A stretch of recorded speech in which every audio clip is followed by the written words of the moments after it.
देखु आज आम पढ़ा कोर पेपर 2 रो most important selection long question देखु आप देखिपे प्रथम काव्यर संज्ञा स्वरूप प्रकार बदलक ये समस्त जाक मुझे नहीं आसी देखो सिलेक्शन लॉन्ग क्वेश्चन ता सहित आम आज डिस्कसन करवा 2 मार्क एवं 3 मार्क रो बहुत बहुत इंपोर्टेंट सिलेक्शन क्वेश्चन आम काव्य कविता कोर पेपर 2 रो काव्य कवितार लॉन्ग क्वेश्चन एवं सिलेक्शन क्वेश्चन आज आम डिस्कसन करवा क्वेश्चन सहित आंसर डिस्कसन करवा। तो देखो आपण देखिपे मुझे किसी सिलेक्शन क्वेश्चन ए प्रत्येक गोटे लॉन्ग क्वेश्चन आम जब आम करदेबा ताले परीक्षा मैंने आम बहुत हेल्पफुल हो पार।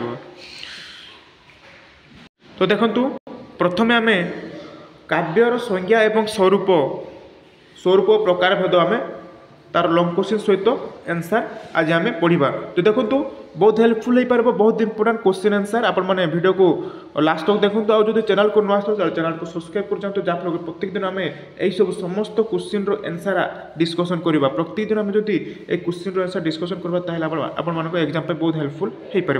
तो देखो तो जी प्रथम क्वेश्चन सहित आंसर आज आम डिस्कसन करवा। तो देखो मुझे हैंड नोट्स नहीं आसी बहुत इंपोर्टेंट।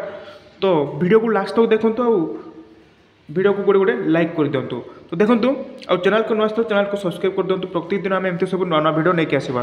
तो देखो प्रथम आम काव्यर संज्ञा स्वरूप प्रकार भेद आम आज बहुत इंपोर्टेंट ये लॉन्ग क्वेश्चन आज पढ़ा ता सहित आम एक काव्य कवितार 2 मार्क एवं 3 मार्क आम डिस्कसन करवा क्वेश्चन सहित आंसर एग्जाम रे आसे। तो देखो स्टार्ट करना वीडियो को। तो प्रथमे देखो काव्य कहले क्या माने काव्य कहले कौन बुझ। तो देखो मुझे लिखी मानवीय भावना आवेग एटा आवेग हम आबे हो जाए आवेग मानवीय भावना एवं आवेग तथा दृश्य जगत रे जावतीय रूप और घटना कवि हृदय द्रवीभूत हुई भावरूप ग्रहण करे एवं ताहा जेतेबेले छंदमय बाणी रूप में प्रकाश पाए ताहा होची काव्य। तो काव्य क्या कहुए बुझीपारे। तो देखो अन्य अर्थरे हृदयर भावना समाज चित्र परिवेश स्वरूप असीम रूपरेख और सर्वोपरि जानिन सर्वकाल चिंताधारा को कवि निजर हृदय अमृतमय लिखन रूपे दे पारे से कवितार सारस्वत सृष्टि ही काव्य। तो काव्य एवं कविता क्या कहुए बुझीपारे। नेक्स्ट देखु ये देखु किंतु कवितार संज्ञा निर्णय करने सहज कथा नुहे कविता को केवल हृदय भितर अनुभव करेंगे ठीक देन किंतु ताहा कौन बोली प्रश्न कले उत्तर दे हुए नहीं। तो कविता कौन यही आलोचना पंडित माने शत शत वर्ष है आलोचना कर आसुँच किंतु एबे भी तार अंत नहीं। तो देखो नेक्स्ट देखो तो प्रकृतर कवि गभीर भावना को संपूर्ण अंतर्दृष्टि स्पष्ट छाप थाए ताहाको कविता कहुए। तो कविता क्या कहुए प्रकृत कविर गभीर भावना को संपूर्ण अंतर्दृष्टि स्पष्ट छाप थाए ताहाको कविता कहुए। तो कविर शब्द देखो कविर शब्द केमती उत्पन्न होती मन रखु। तो कवि शब्द तो प्रत्यय कवित्व ता प्रत्यय कविता सृष्टि कविर कर्म बा भाव हुई कविता।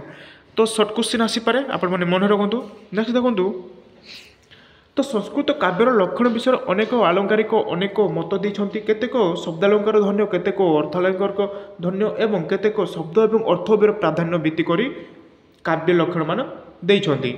तो काव्यर सृष्टिकार काव्य परिवेश संबंध में नाना विद्वान माने नाना कथा कही आसुछन्ति। प्राचीन काल में काव्यर जहाँ परिभाषा थिला आधुनिक काल में ताहा बदली जाइछि ठीक कथा। तो देखो प्राचीन काल में जहाँ सब कविता थिला एबे ताहा बदली जाइछि। तो देखो विभिन्न विश्वास और चिंतार विद्वान काव्यर संज्ञा भिन्न भिन्न भाव में मत देछन्ति।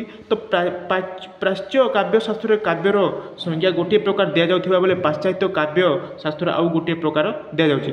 पाश्चात्य माने आम देशर और पाश्चात्य माने अन्य देशर मन रख। देन देखो नेक्स्ट जीवा तार संज्ञा उपर को माने पाश्चात्य देश लोक कौन कहते मनुष्य माने मनीषी मैंने कौन कहते देखो एठारे पाश्चात्य कविगण मानकर उल्लेख करागला। प्रथम अच्छे आम आलंकारिक भामक मत कौन कहते देखो तो सतर्थ शयन काव्यम अर्थात शब्द अर्थरस भाव है काव्य। नेक्स्ट देखो आलंकारिक विश्वनाथ कविराज को मत कौन कहते विश्वनाथ कविराज मत को मत हूँ काव्यम रसात्मक काव्यम अर्थात काव्य रसयुक्त कहले रसयुक्त हेले काव्य बा कविता पद्यवाच्य देन 3 नंबर आचार्य भरत नाट्यशास्त्र कहते जो रचना मृदु मधुर ललित पदावली समन्वित रूढ़ी शब्दार्थ और रहित रसयुक्त ताही काव्य। ठीक अच्छे। नेक्स्ट देखो 4 नंबर अच्छी 4 नंबर विलियम वर्ड्सवर्थ मत कौन कहते poetry is the spontaneously overflow of the powerful feelings. तार अर्थ हूँ कविता हूँ शक्तिशाली अनुभूतिर स्वतःस्फूर्त परिप्रकाश। बुझीपारे। 5 नंबर देखु 5 नंबर पंडित जगन्नाथ दास गंगाधर कहते रमणीय अर्थ प्रतिपादक काव्यम। तार अर्थ हूँ काव्यर शब्द केवल अर्थयुक्त हेले कवि यथेष्ट होना ताहा रमणीय अर्थ प्रकाश कले काव्य हुए। बहुत इम्पोर्टाट देखु तार संज्ञा मन रखु। नेक्स्ट जीवा नेक्स्ट अच्छी आमर पाश्चात्य माने अन्य देश गण मैंने कौन कहते कविता विषय में विलियम वर्ड्सवर्थ मतरे poetry is the spontaneously overflow of the powerful of feeling. तार अर्थ कविता हूँ शक्तिशाली अनुभूतिर स्वतःस्फूर्त परिप्रकाश। नेक्स्ट देखो नेक्स्ट 2 नंबर अच्छी 2 नंबर टीजी वेलेम मत कौन कहते poetry is the particular way of communication idea. तार अर्थ हूँ कविता भावर आदान प्रदान गोटे गोटे माध्यम। नेक्स्ट देखु नेक्स्ट अच्छी आमर जॉनसन को मत कौन कहते poetry is the metrical composition अर्थात कविता एक छंदबंध रचना। देन देखो 4 नंबर कॉलरिज को मत कौन कहते कविता हूँ best words in the best order. Exam रे आसे तार संज्ञा मन रखु किए कौन कहते। नेक्स्ट देखु 5 नंबर 5 नंबर मेल को मत कौन कहते the thought and the words in which emotion spontaneously embodies in its अर्थात भाषा भावर स्वतःस्फूर्त आत्मा प्रकाशी कविता। तो एति थिला पाश्चात्य देश पाश्चात्य देशर कविगण माने कविता को माने तार संज्ञा कौन कहते। एबे देखु कवि काव्य कवितार स्वरूप एबे देखिबा। तो प्रथमे देखु प्रथमे अच्छी पॉइंट अच्छे कविता संस्कृत महाकाव्य लक्षण अनुसार ओडिया काव्य रचित होइथिला। नेक्स्ट देखो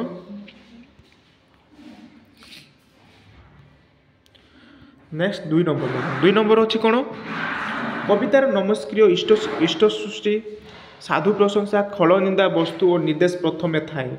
3 नंबर प्रत्येक छंदर शेष कवि निजर नाम अनुसार प्रकाश करे प्रसंग क्रमे कवि काव्यर शेष छंदरे बा मझिरे सुजोग अनुसार निज परिचय दिए।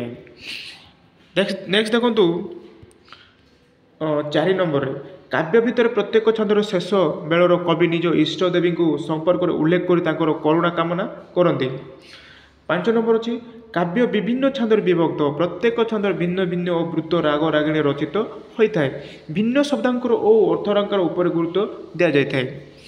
यह देखो 6 नंबर अच्छी 6 नंबर पॉइंट कौन अच्छी काव्य को गान योग्य श्रवण सुखदायी करा जाए तेणु सांकेतिक उपर गुरुत्व थाए काव्य को गान योग्य करा जाए एवं श्रवण सुखदायी करा जाए। देन देखो 7 नंबर अच्छे शब्द और अर्थ उपर गुरुत्व दिगले तार रमणीयता और चमत्कारिता प्राधान्य लाभ करे। देन 8 नंबर विभिन्न रसर समावेश हुए गोटे अंगी रस हुए श्रृंगार रस बहु काव्य अंगी रस और केतक काव्य करुण और वीर रस अंगी रस समावेश होता है। नेक्स्ट देखो नेक्स्ट 9 नंबर पॉइंट रे आपण देखि पारथले काव्यर आत्मा रूपे रसध्वनि वक्रोक्ति गुण इत्यादि को स्वीकार करा जायथिले मध्ये रस उपर अधिक गुरुत्व दिया जायथाय। देखंतु आपण माने जदि गोटे लॉन्ग क्वेश्चन कर देबे ताहेले सेठिरु आपण माने 2 मार्क एवं 3 मार्क मध्ये लॉन्ग क्वेश्चन रे रहि जाउछि। आपण माने यार 2 मार्क किबा गोटे मार्क मध्ये आपण माने करि परिबे गोटे लॉन्ग क्वेश्चन जदि आपण माने प्रैक्टिस कर देबे। देन देखंतु 10 नंबर लास्ट पॉइंट होते संभोग श्रृंगार और विप्रलम्ब श्रृंगार उभय काव्य वर्णित विक्रलम्ब श्रृंगार उपर अधिक प्राधान्य दि जाए करा जाए। यह था स्वरूप 10टी पॉइंट मु आपण मानकु सरल भाषा रे बुझे के बा लेखिकी आनी। एबे देखंतु काव्य कवितार प्रकार भेद देखंतु प्रकार भेद बहुत इम्पोर्टेंट आपण माने एठी आपण मानकु 2 मार्क 3 मार्क रु आसे। तो देखो कविता को तार विषय वस्तु बा प्रकृत दृष्टि 2 भाग में विभक्त करा जायछि जोता मनमय कविता बा ताको व्यक्तिनिष्ठ कविता मध्य कहा जाए एवं तन्मय कविता बा वस्तुनिष्ठ कविता मध्य कहा जाए। वस्तुनिष्ठ कविता बा मनमय कवितार अन्य नाम होछि गीति कविता। ଏବେ ଦେଖନ୍ତୁ ମନମୟ କବିତା ବା ଗୀତି କବିତା କାହାକୁ କୁହାଯାଏ? କିନ୍ତୁ ଗୀତି କବିତାର ବା ମନମୟ କବିତାର ବ୍ୟକ୍ତିଗତ ଆବେଗ ଅନୁଭୂତି ଆଶା ନିରାଶା ଆନନ୍ଦ ନିରାନନ୍ଦ କଳାତ୍ମକ ପରିପ୍ରକାଶ ଘଟିଥାଏ। ଏହା ଭିତରେ ପ୍ରତ୍ୟେକ ଭାବର ଆତ୍ମପ୍ରକାଶ କରିବା ପାଇଁ କବି ସୁଯୋଗ ପାଇଥାଏ। କେବଳ ଭାରତୀୟ ସାହିତ୍ୟରେ ଦେଖନ୍ତୁ ଭାରତୀୟ ସାହିତ୍ୟରେ ନୁହେଁ କି ସମଗ୍ର ବିଶ୍ୱ ସାହିତ୍ୟରେ ଗୀତ କବିତା ଦ୍ୱାରା ବିପୁଳ ଭାବରେ ପରିପୁଷ୍ଟ ଗୀତିମୟତା ବା ସାଙ୍କେତିକ ତଥା ମନମୟ ସ୍ୱତଃସ୍ଫୂର୍ତ୍ତ ଓ ସଂକ୍ଷିପ୍ତତା ଗୀତି କବିତାର ମୁଖ୍ୟ ଧର୍ମ। ଭାରତୀୟ ସାହିତ୍ୟରେ ଗୀତି କବିତାର ପରମ୍ପରା ପ୍ରାଚୀନ। ଏହାର ପ୍ରଥମ ନିଦର୍ଶନ ମିଳେ ବୈଦିକ ସାହିତ୍ୟରେ ପ୍ରକୃତ ଅପଭ୍ରଂଶ ଦେଇ ଏହାର କ୍ରମିକ ବିକାଶ ସାଧିତ ହୁଏ। ତ ଲୋକଗୀତ ଓ ଚର୍ଚ୍ଚା ସାହିତ୍ୟରେ ଗୀତି କବିତାର ବିକାଶ ଦେଖିବାକୁ ମିଳେ। ତ ପଞ୍ଚଶଖା ସାହିତ୍ୟର ଏହି ସମୟ ଓଡ଼ିଆ ଗୀତି କବିତାର ଏକ ବିଧିବଦ୍ଧ ଭିତ୍ତିଭୂମି ସ୍ଥାପିତ ହୋଇଥିଲା ପରେ ମଧ୍ୟବର୍ତ୍ତୀ ଓଡ଼ିଆ ସାହିତ୍ୟରେ ଗୀତି କବିତାର ପରିଲକ୍ଷିତ ପ୍ରାଚୀନ ଓଡ଼ିଆ ଗୀତି କବିତାର ବିଭାଗୀକରଣ କରାଯାଇଥାଏ। ଯଥା ଦେଖନ୍ତୁ ପ୍ରଥମେ ଅଛି ସଂଖ୍ୟା ସୂଚକ ଗୀତ କବିତା କାହାକୁ କୁହାଯାଏ? ଏକ୍ଜାମ୍ରେ ଆସେ 2 ମାର୍କର କିମ୍ବା ଆପଣମାନଙ୍କୁ 1 ମାର୍କର ସଂଖ୍ୟା ସୂଚକ ଗୀତ କବିତା କାହାକୁ କୁହାଯାଏ? 56 ପଦିଆ 50 ପଦିଆ ଏବଂ 26 ପଦିଆ 12 ପୋଇ 9 ପୋଇ 6 ପୋଇ। ତ ସଂଖ୍ୟା ଗୀତି କବିତାରେ ଏହା ଉଲ୍ଲେଖ କରାଯାଇଛି। ନେକ୍ସଟ ଦେଖନ୍ତୁ 2 ନମ୍ବର ଯିବା। 2 ନମ୍ବର ଅଛି ଆମର ବର୍ଣ୍ଣମାଳା ସୂଚକ ଗୀତି କବିତା। ବର୍ଣ୍ଣମାଳା ସୂଚକ ଗୀତି କବିତା ଷୋଡ଼ଶା ଚଉତିଶା ଇତ୍ୟାଦିର ବର୍ଣ୍ଣନା କରାଯାଇଛି। କାଳ ଉତ୍ସବ ସୂଚକ ଗୀତି କବିତାରେ କ'ଣ ଅଛି? 12 ମାସୀ ଷଡ଼ ଋତୁ ଚନ୍ଦନ ଗୀତ ରଥ ଗୀତ ମଙ୍ଗଳ ଗୀତ।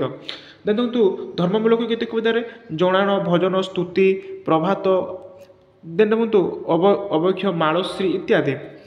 ଏବଂ ଦେଖନ୍ତୁ 5 ନମ୍ବରରେ ଆମର ଅଛି ରାଗ ଓ ତାଳ ସମନ୍ୱୟ ଗୀତି କବିତା। ଏଠାରେ ଅଛି ଚୌପଦୀ।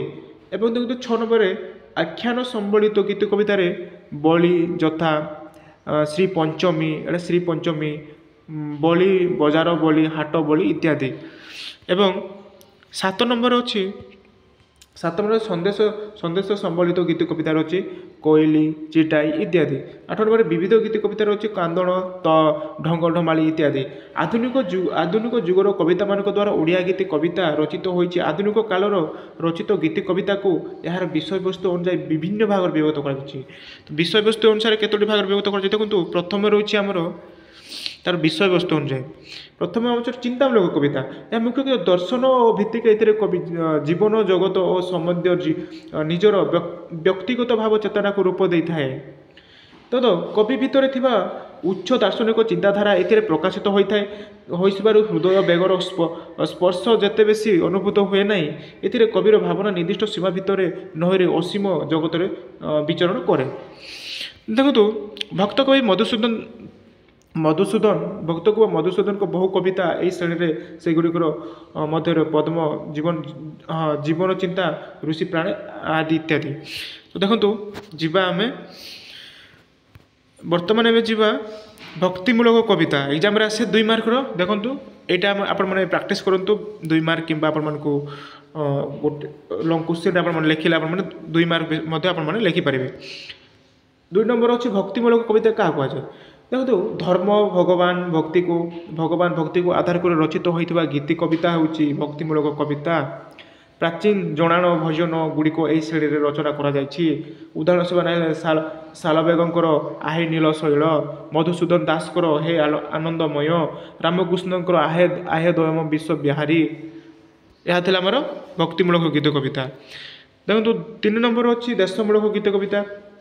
ମୂଳକ କବିତା କହିଲେ ଯେଉଁ ଗୀତ କବିତାରେ କବିଙ୍କର ନିଜ ଦେଶ ଜାତି ପ୍ରଥା ଅନୁରାଗ ଶ୍ରଦ୍ଧା ଭକ୍ତି ଇତ୍ୟାଦି ଫୁଟି ଉଠିଥାଏ ତାହା ଦେଶ ପ୍ରେମମୂଳକ କବିତା ଭାବରେ ପରିଚିତ ହୁଏ। ତ ପ୍ରାଚୀନ ମଧ୍ୟଯୁଗରେ ଏ ପ୍ରକାର କବିତା ରଚିତ ହେଉନଥିଲା, କିନ୍ତୁ ଆଧୁନିକ ସାହିତ୍ୟରେ ଏ ପ୍ରକାର ବହୁ କବିତା ପରିଲକ୍ଷିତ ହୁଏ। ତାହାର ଉଦାହରଣ ସହିତ ନେବା। ଦେଖନ୍ତୁ ଉଦାହରଣ ରାଧାନାଥଙ୍କର ଶିବାଜୀଙ୍କର ଉତ୍ସାହ କାବ୍ୟ, ତ କୁନ୍ତଳା କୁମାରୀଙ୍କର ଉତ୍କଳ ବନ୍ଦନ, ଗୋଦାବରୀ ମିଶ୍ରଙ୍କର ଉଦ୍ବୋଧନ, ଗୋଦାବରୀ ମହାପାତ୍ରଙ୍କର ଉଠ କଙ୍କଣ। ଏହା ଥିଲା ଆମର ଦେଶଜ ମୂଳକ କବିତା। 2 ମାର୍କ କିମ୍ବା ଆପଣଙ୍କର 3 ମାର୍କ ଆସେ, ଆପଣମାନେ ମନେ ରଖନ୍ତୁ। ପ୍ରେମମୂଳକ କବିତା କାହାକୁ କୁହାଯାଏ? ତ କବିର कविर प्रेम विरह गाथा जो गीतिकार प्रकटित हुए ताहा प्रेममूलक कविता। प्रेम क्षेत्र कवितार मिलन देन निच्छेदर करुण मधुर स्वर ए प्रकार कविता को प्रदान करा जाय थाए। उदाहरण सहित नेबा ताले मायाधर मानसिंहर विनोद चंद्र नायक, रमाकांत रथ, सौभाग्य मिश्र प्रभृति कवि समेत आधुनिक काल में ए प्रकार कविता संकलन हासिल करछंती। नेक्स्ट जीवा 5 नंबर। देखो वीडियो टिके माने लॉन्ग ही जाए, आपण माने वीडियो को लास्ट तक देखो तो बहुत इंपोर्टेंट 2 मार्क 3 मार्क आपण लॉन्ग क्वेश्चन एटा एग्जाम रे आसे। नेक्स्ट देखो 5 नंबर प्रकृतिमूलक कविता क्या कहे। ए प्रकार कवितार प्रकृति को उपजीव्य दरकार थाए। तो प्रकृतिर आकृतिक सौंदर्य कवि को आत्महरा करे। से प्रकृत बाह्य रूप से मुग्ध हुए, अंत रूप से मोहित हुए। पाठक निजे देखुथिबा प्रकृति कवि लेखनी रे रूपायित होता है।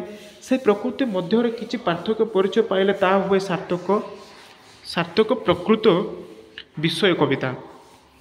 उदाहरण नेबा ताहेले गंगाधर मेहरकर नंदकिशोर बल, कुंतला कुमारी प्रमुख कविगण यही प्रकार कविता रचना करछंती।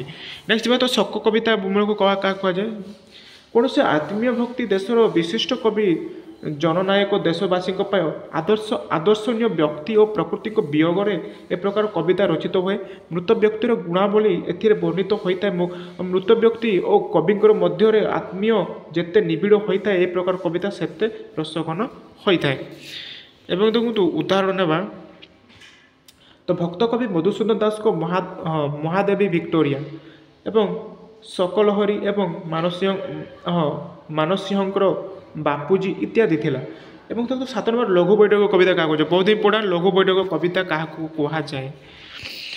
देखो तो यही प्रकार कवितार व्यक्ति जीवन बा समाज जीवन लघुचित्र अति सरल और सावलील शैली चित्रित होता है। तो उर्दू साहित्य प्रचुर परिमाण में परिदुष्ट सायरी यही श्रेणी कविता ओडिया साहित्य दुर्गाचरण परिडांक देखो दुर्गाचरण परिडांक बहु कविता एवं चिंतामणि बेहेरांकर केतोटी कविता को गोटे गोटे लघु बैठक कविता बोली आमे नहीं था। देखो तो 8 नंबर चतुर्दश पादी कविता जो सनेट कहुए। बहुत इंपोर्टेंट यही 14टी पाद बा पंक्ति को विशिष्ट एक कवितार एथिरे छंदर बाह्य सहित भावर अंत सहित मिलन घटी थाए। यह एक निर्दिष्ट छंद पदर प्रकाश पाई थाए। ए प्रकार रचनार प्रवर्तन प्रथमे इटालीय साहित्य होइथिला एवं परे इंग्राजी साहित्य अनुसृत होइदिला। एवं देखो 2 मार्क माने 2 मार्क क्वेश्चन जोड़ा कि आम मानकर कविता काव्य कविता विषय यही 2 मार्क आसे ये क्वेश्चन। ओडिया व्यक्तिनिष्ठ कविता को मनमय कविता को मुख्यतः 7टी भाग विभक्त कराला। तो देखो प्रथम अच्छी महाकाव्य क्या कहुए इफिक जोड़ा इफिक बोली कहुए इंग्राजी रे। तो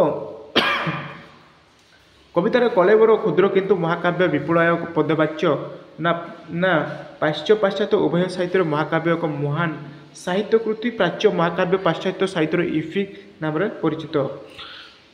देखु गाथा कविता बालाड। गाथा कविता क्या कहुए बहुत इंपोर्टेंट 2 मार्क आपको 3 मार्क क्वेश्चन आसे। बालाड ताको इंग्राजी रे बालाड बोली कहुए। कवितार इंग्राजी रूप हूँ बालाड। बालाड शब्दर उत्पत्ति फरासी बालेर नृत्य शब्द आसी। प्राचीन काल में नृत्य गीत माध्यम जो कविता को गान करा बालाड बा गाथा कविता रूप परिचित थिला। किंतु वर्तमान इतिहास पुराण लोककथा बा किंवदंतीर गुरुत्व जे कौन सी कहानी बा आख्यायिका को सरल भाषा और सावलील शैलयुक्त कवितार प्रकाश करागले ताहाकू गाथा कविता कहुए। बुझीपारे। एबे देखंतु आपण माने मन रखंतु यार बालाड कविता गाथा कविता क्या कहुए इंग्राजी शब्द मध्य मन रखंतु। एबे देखंतु आउ अल्प थिला वीडियो को स्किप करंतुनी लास्ट तक देखंतु आउ अल्प अछि। एबे देखंतु तो देखंतु प्राचीन ओडिया साहित्य रे बलरक्षण बस्या दासकर कलशा चौतीसा एवं हर पार्वत्य विवाह वर्णित सहीपरि बलराम दासकर बौलाध्य जशवंत दासकर गोविंद चंद्र आदि गोटे गोटे लोकप्रिय गाथा कविता। एवं देखो आधुनिक ओडिया साहित्य गाथा कविता उपन रचित करने दिगरे पंडित गोदावरी मिश्र राधानाथ मोहन गणनायकर अनेक गाथा कविता सृष्टि होची। मन रखु 3 नंबर अच्छी रूपक कविता जोटा कि आलेगरी। रूपक कविता क्या कहुए କିନ୍ତୁ ଗ୍ରୀକ୍ ଭାଷାରେ ରୂପକ ବା ଆଲେଗୋରି ଏ ଶବ୍ଦର ତାତ୍ପର୍ଯ୍ୟ ହେଉଛି ଯାହା ପ୍ରକୃତ ଅର୍ଥ ବା ଅଭିଧାନିକ ଅର୍ଥ ପ୍ରକାଶ ନ କରି ଏକ ଭିନ୍ନ ଅର୍ଥ ପ୍ରକାଶ କରେ। ରୂପ କବିତା ତେଣୁ ଏପରି ଏକ କବିତା ଯାହାର ଏକ ବାହ୍ୟ ଅର୍ଥ ଥିଲେ ଏବଂ ଏହା ଏକ ଭିନ୍ନ ଅର୍ଥ ପ୍ରକାଶ କରିଥାଏ। କୌଣସି ଏକ ପୌରାଣିକ ଐତିହାସିକ କିମ୍ବା କିମ୍ବଦନ୍ତୀମୂଳକ କାହାଣୀ ରୂପରେ ଏହା ସମ୍ପର୍କିତ ସୌଭାଗ୍ୟ ଏକ ଇଙ୍ଗିତ ରହିଥାଏ। ଏହି ପ୍ରକାର କବିତାରେ ବା ରାଧାମୋହନ ଗଡ଼ନାୟକଙ୍କର ମାଟି ଏକ ସ୍ୱାର୍ଥକ ଗାୟନ। ଦେଖନ୍ତୁ ଆପଣମାନେ ଏହାକୁ ପଢ଼ିବେ ସ୍କ୍ରିନଶଟ୍ ମାରିକି। ଭିଡ଼ିଓଟି ବହୁତ ଲଙ୍ଗ୍ ହେଇଯାଉଛି। ତାପରେ ନୀତି କବିତା ଏହାକୁ ଆପଣ ପଢ଼ିଦେବେ, ତାର ଉଦାହରଣ ସହିତ ମୁଁ ଆପଣଙ୍କୁ ଲେଖିଦେଇଛି, ସ୍କ୍ରିନଶଟ୍ ମାରିକି ଆପଣମାନେ ପଢ଼ିପାରିବେ। ଦେଖନ୍ତୁ ବ୍ୟଙ୍ଗ କବିତା ସାଟାୟା କୁହାଯାଏ, ବହୁତ ଇମ୍ପୋର୍ଟାଣ୍ଟ। ଦେଖନ୍ତୁ ନାନାବାୟା ଗୀତ, ନାନାବାୟା ଗୀତ କାହାକୁ କୁହାଯାଏ? ଦେଖନ୍ତୁ ବୋଧିଜି ଆପଣମାନେ ଦେଖନ୍ତୁ ନାନାବାୟା ଗୀତ, ନାନାବାୟା ଗୀତ କହିଲେ ଅର୍ଥହୀନ କବିତାକୁ ବୁଝାଏ। ଇଂରାଜୀରେ ଏହା ଏକ ନର୍ସରୀ ଭଏସ୍ ବୋଲି କୁହାଯାଏ, ଯେଉଁଟାକି ପିଲାମାନଙ୍କୁ ଶୁଆଏ, ଦୁଷ୍ଟ ନ ହୋଇ ଶାନ୍ତଶିଷ୍ଟ ମାନ ରଖିବା। ଯେଉଁ ଗୀତମାନ ବୋଳାଯାଏ ତାହାକୁ ଇଂରାଜୀରେ ନର୍ସରୀ ରାୟ କୁହାଯାଏ। ବିଶେଷ ଅର୍ଥ ନଥିଲେ ଏହାର ସେଗୁଡ଼ିକ ଶିଶୁ ମନସ୍ତାତ୍ତ୍ୱିକ ଦୃଷ୍ଟିରେ ରଖାଯାଇ ରଚିତ ହୋଇଥାଏ। ତ ଓଡ଼ିଆ ଲୋକ ସାହିତ୍ୟରେ ଧରେ ବାୟା ଧ, ବାଇ ଚଢ଼େଇରେ ବାଇ ଛାଡ଼େ, ଯେଉଁ ପିଲାମାନଙ୍କୁ ମାନେ ଯେଉଁ ଗୀତ ଗାନ କରିକି ମାନେ ଖୁସି କରିଦିଅନ୍ତି ସେଇଟା ଯେଉଁଟାକୁ ନାନାବାୟା ଗୀତ। ଦେଖନ୍ତୁ ବାଇ ଚଢ଼େଇ ଆ ଜହ୍ନ ମାମୁଁ ସ୍ୱର୍ଗ ଶଶୀ ଆଦି ବହୁ ଗୀତ ନାନାବାୟା ଗୀତ ରଚିତ ପଲ୍ଲୀ କବି ନନ୍ଦ କିଶୋର ବଳ ପ୍ରକାର କବିତାର ରଚନା କରିଛନ୍ତି। ତ ଦେଖନ୍ତୁ ଏତିକି ଥିଲା ବହୁତ ଇମ୍ପୋର୍ଟାଣ୍ଟ 2 ମାର୍କ 3 ମାର୍କ ଆମର ଲଙ୍ଗ୍ କ୍ୱେଶ୍ଚିନ୍ ଯେଉଁଟାକି କାବ୍ୟ କବିତାର ବହୁତ ଇମ୍ପୋର୍ଟାଣ୍ଟ। ଆପଣମାନଙ୍କୁ ଆଶା କରୁଛି ଭିଡ଼ିଓ ଭଲ ଲାଗିଥିବ। ଯଦି ଭିଡ଼ିଓ ଭଲ ଲାଗୁଥିବ ଭିଡ଼ିଓକୁ ଲାଇକ୍ କରନ୍ତୁ, ସେୟାର କରନ୍ତୁ, ଆଉ ଭିଡ଼ିଓକୁ ଲାଇକ୍ କରିଦିଅନ୍ତୁ ଯାହାଫଳରେ ଆପଣମାନଙ୍କୁ ଦେଖନ୍ତୁ ଚ୍ୟାନେଲକୁ ସବସ୍କ୍ରାଇବ୍ କରିବା ଭୁଲିବେନି। ପ୍ରତିଦିନ ଆମେ ଏମିତି ସବୁ ନେକ୍ସଟ ଭିଡ଼ିଓରେ ଆମେ ମହାକାବ୍ୟ ଏବଂ କାବ୍ୟର ଲଙ୍ଗ୍ କ୍ୱେଶ୍ଚିନ୍ ଆଣିବା। ତ ଭିଡ଼ିଓକୁ ଲାଗି ରୁହନ୍ତୁ, ଚ୍ୟାନେଲ ସହିତ ଚ୍ୟାନେଲକୁ ସବସ୍କ୍ରାଇବ୍ କରିଦିଅନ୍ତୁ, ଯାହାଫଳରେ ପ୍ରତିଦିନ ଆମେ ଏମିତି ସବୁ ନୂଆ ନୂଆ ଭିଡ଼ିଓ ନେଇକି ଆସିବା। ତ ଏତିକି ଥିଲା ଭିଡ଼ିଓଟି। ଆଶା କରୁଛି ଭିଡ଼ିଓ ଭଲ ଲାଗିଥିବ। Thank you.